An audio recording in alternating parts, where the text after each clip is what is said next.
En las moléculas orgánicas simples hay una serie de compuestos derivados en los que uno o más átomos de oxígeno son sustituidos por otros átomos o compuestos. A estas variaciones de las moléculas se les llaman grupos funcionales y cada uno de estos compuestos derivados comparten características químicas comunes. Sin embargo, en el transcurso de este video hablaremos solamente de uno de estos grupos, que son los alcoholes. Comencemos con sus características. Están formados por hidrocarburos. Uno o más átomos de hidrógeno se sustituyen por radicales hidroxilo. La fórmula general es ROH, donde R es el hidrocarburo y OH el hidroxilo, que sustituye un átomo de hidrógeno. Son solubles en agua, pero su solubilidad disminuye a medida que aumenta el número de carbonos del radical. Los más ligeros, que contienen entre 1 y 4 átomos de carbono, son líquidos, a temperatura ambiente. Los que contienen entre 5 y 12 átomos de carbono tienen consistencia aceitosa y los de más de 13 átomos son sólidos. Pertenecen a los llamados solventes orgánicos. Continuemos con los tipos de alcoholes. Dependiendo de la cantidad de radicales hidroxilo presentes en la molécula, pueden ser monoalcoholes o polialcoholes. Los monoalcoholes son los que contienen solo un radical hidroxilo.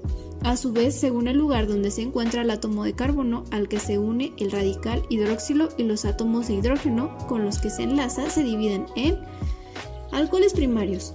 Son los formados con los átomos de carbono que en el hidrocarburo tienen conexión con 3 átomos de hidrógeno. En este caso, el átomo de carbono es uno de los átomos de los extremos del hidrocarburo o de su arborescencia.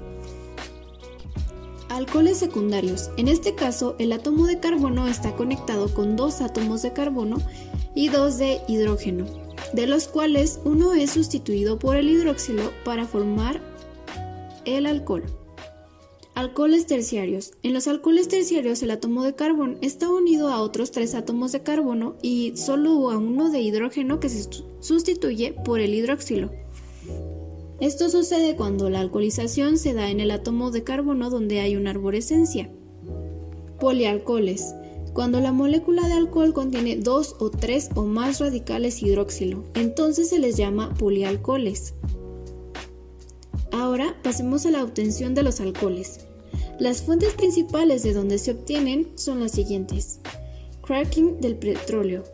Recuerda que el cracking o craqueo es rompimiento de moléculas del petróleo para obtener productos derivados. Los alquenos que se obtienen luego de este proceso pueden dar alcoholes, como por ejemplo el propanol. Fermentación de carbohidratos. Los azúcares y almidones, que a su vez provienen de los vegetales, caña de azúcar, cebada, maíz, etc., al fermentar por acción de las levaduras producen alcohol etílico. La reducción de los aldehídos y cetonas. La reducción de un aldehído lleva a la formación de un alcohol primario y la reducción de una cetona lleva a la formación a un alcohol secundario, como es el etanol. Los alcoholes se utilizan como productos químicos intermedios y disolventes en las industrias textiles, colorantes, detergentes, perfumes, alimentos, bebidas, cosméticos, pinturas y barnices. También se usan como productos de limpieza, aceites y tintas de secado rápido, anticongelante, agentes espumígenos y en la flotación de minerales.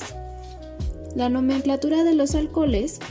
Según la IUPAC, los alcoholes se nombran de la siguiente manera.